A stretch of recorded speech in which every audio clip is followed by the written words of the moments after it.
Movie की शुरुआत में हमें एक आदमी को दिखाया जाता है जो फोटोज खींचने के लिए समुद्र में उतरता है, लेकिन तभी अचानक से एक शार्क आकर उस पर अटैक कर देती है और उसे खा जाती है। फिर सीन शिफ्ट होता है और हमें दो लड़कियां दिखाई जाती है, जिसमें से एक का नाम जेसी होता है और दूसरी का नाम सनी। उन दोनों की बातों के दौरान हमें पता चलता है कि जेसी का फियांस उसे धोखा दे रहा होता है, इसीलिए उसका ब्रेकअप हो गया था। लेकिन उसकी दोस्त सनी उसे समझाती है कि हम तुम्हें यहाँ पर इसीलिए लेकर आए हैं कि तुम यहाँ पर एंजॉय कर सको और अपनी सारी पुरानी चीजों को भूल जाओ। फिर हमें एक हफ्ते पहले का सीन दिखाया जाता है, जहाँ पर हमें हार्लेन नाम के एक आदमी और उसकी बेटी को दिखाया जाता है, जो कि बीच पर सर्फिंग के लिए जा रही थी, इसीलिए हार्लेन उसे संभल कर रहने के लिए कहता है। फिर जब वो लड़की सर्फिंग कर रही होती है, तभी उसे अपने आसपास एक बहुत ही बड़ी शार्क होने का एहसास होता है, जिससे वो बहुत ही ज्यादा डर जाती है। लेकिन इससे पहले कि वो कुछ भी कर पाती, वो शार्क उस पर अटैक कर देती है और उसे घायल कर देती है। हालांकि घायल होने के बाद भी वो लड़की बाहर निकलने की बहुत कोशिश करती है, लेकिन शार्क उस पर दोबारा से अटैक करके उसे बहुत ही बेरहमी से मार देती है। जिसके बाद हमें पुलिस स्टेशन का सीन दिखाया जाता है,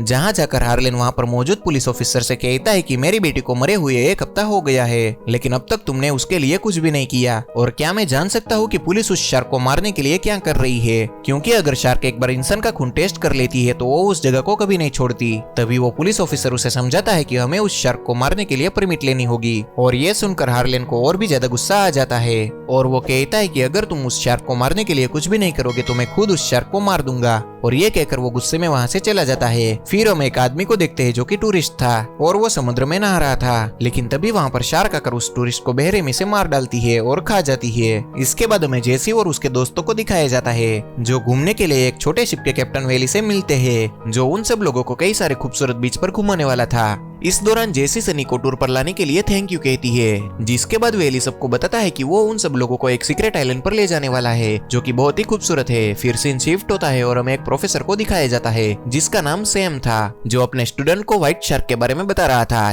कि आज तक साइंटिस्ट व्हाइट शार्क के बारे में कुछ भी ठीक से पता नहीं लगा पा रहे हैं। ये शार्क हजारों मील की दूरी तय कर सकती है, और सबसे बड़ी बात यह है कि इन्हें ट्रैक करना बहुत ही मुश्किल है। तभी वहां पर हार्लेन पहुंच जाता है और वो पूछता है कि शार्क लोगों को क्यों खाती है। तभी सैम बताता है कि कई बार उनसे गलती हो जाती है और वो इंसानों को ही अपना फूड समझकर उसे खाने लगती है। फिर हार्लेन सैम को अपनी बेटी की डेड बॉडी की फोटो दिखाता है, जिसे देखकर सैम काफी हैरान हो जाता है और वो कहता है कि ये तो व्हाइट शार्क ने किया है। तब हार्लेन उसे कहता है कि व्हाइट शार्क इस पानी के टेम्परेचर में नहीं आती है। तभी सैम बताता है कि ये पूरी तरह से इम्पॉसिबल नहीं है, क्योंकि कुछ साल पहले रिसर्च टीम को ऐसे ही पानी के टेम्परेचर में एक व्हाइट शार्क मिली थी, और साथ में ही तुम्हारी बेटी की बॉडी को देखकर नहीं लगता कि उसने खाने के लिए तुम्हारी बेटी को मारा है, क्योंकि उसने बॉडी को पूरी तरह से नहीं खाया है, बल्कि आधी बॉडी छोड़ दी है। बल्कि भूखा होने पर वो ऐसा कुछ भी नहीं करती है, बल्कि वो पूरी बॉडी को खा जाती है। तभी हार्लेन पूछता है कि इसका मतलब कि ये शार्क सिर्फ मजे के लिए लोगों को मार रही है, और वो समझ जाता है कि ये शार्क इंसानों के लिए बहुत ही ज्यादा खतरनाक हो सकती है। इसीलिए वो राइफल लेकर उस व्हाइट शार्क का शिकार करने के लिए निकल पड़ता है। हालांकि पुलिस ऑफिसर उसे रोकने की बहुत कोशिश करता है, लेकिन वो उसकी कोई भी बात सुनने के लिए तैयार नहीं था।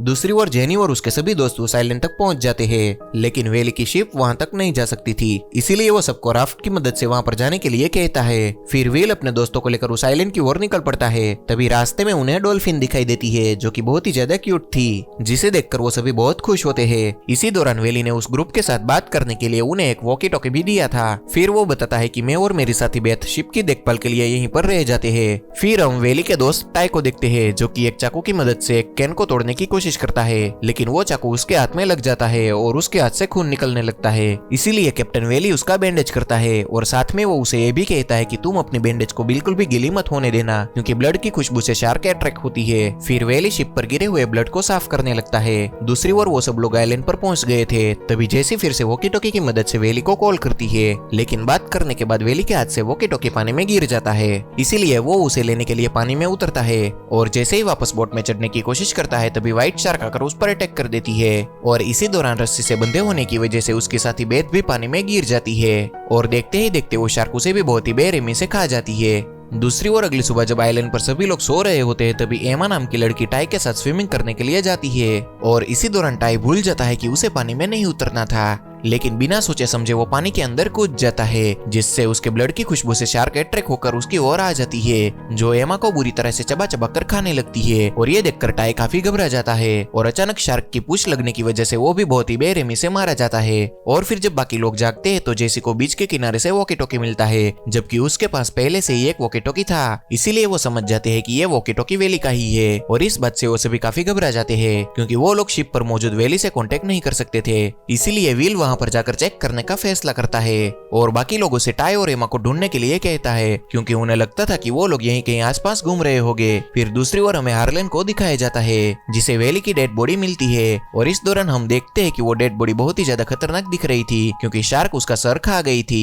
इसके बाद हम विल को देखते हैं जो शिप पर पहुंच गया था और वहां पर वो किसी को भी न देखकर बहुत ही ज्यादा हैरान हो जाता है। वहीं दूसरी ओर जेसी और सन्नी एमा को ढूंढने के लिए निकलते हैं। तभी उन दोनों को बीच के किनारे टाई की बॉडी मिलती है जिसे देखकर वो बहुत ही ज्यादा घबरा जाती है। इसीलिए सनी वहां से वापस आकर विल को इन्फॉर्म करने की कोशिश करती है, लेकिन विल बीच के किनारे तक पहुंच पाता उससे पहले ही शार्क उसकी ओर आने लगती है और उसकी बोट पर हमला करने की कोशिश करती है, लेकिन किसी तरह से विल उसे अपने से दूर कर देता है जिससे शार्क और भी ज्यादा गुस्सा हो जाती है और राफ्ट पर हमला करके विल को पानी में गिरा देती है। साथ में ही वो उस पर अटैक भी कर देती है, लेकिन इसी दौरान विल जिंदा होता है। इसीलिए वहां पर मौजूद उसके दोस्त उसे बचाने के लिए रस्सी बांधकर उसे बचाने का फैसला करती है और वो सनी से कहती है कि जैसे ही मैं विल को पकड़ लूं तुम हमें रस्सी की मदद से खींच लेना। हालांकि उस दौरान वहां पर जेसी भी पहुंच जाती है और इससे पहले कि वो उन दोनों को पानी से बाहर निकालते शार्क वहां पर पहुंच जाती है और उस लड़की को बहुत ही बुरी तरह से खा जाती है और तभी वो रस्सी सनी के पैर में अटक जाती है और वो भी पानी में खींचे चली जाती है जिससे वो शार्क उस पर भी अटैक करके उसे मार देती है। लेकिन इन सब के बावजूद भी विल किसी तरह से बीच के किनारे तक पहुंच जाता है, लेकिन यहाँ पर उसकी बॉडी की कंडीशन बहुत ही ज्यादा खराब थी और वो काफी ज्यादा जख्मी भी था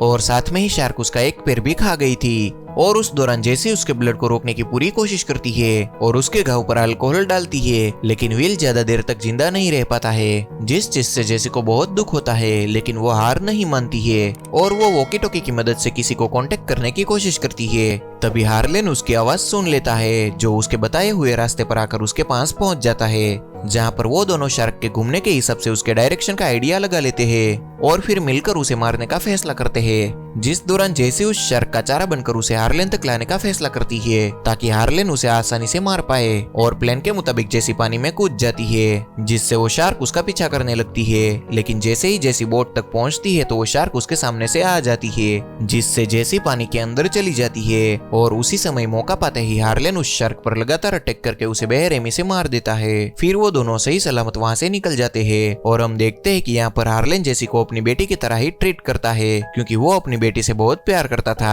और इस दौरान वो उसे बहुत ही याद कर रहा था। और इसी के साथ हमारी ये मूवी यहाँ पर खत्म होती है। तो दोस्तों, अगर आपको हमारी ये वीडियो अच्छी लगी हो तो प्लीज लाइक करें, शेयर करें और सब्सक्राइब करना बिल्कुल भी ना भूलें।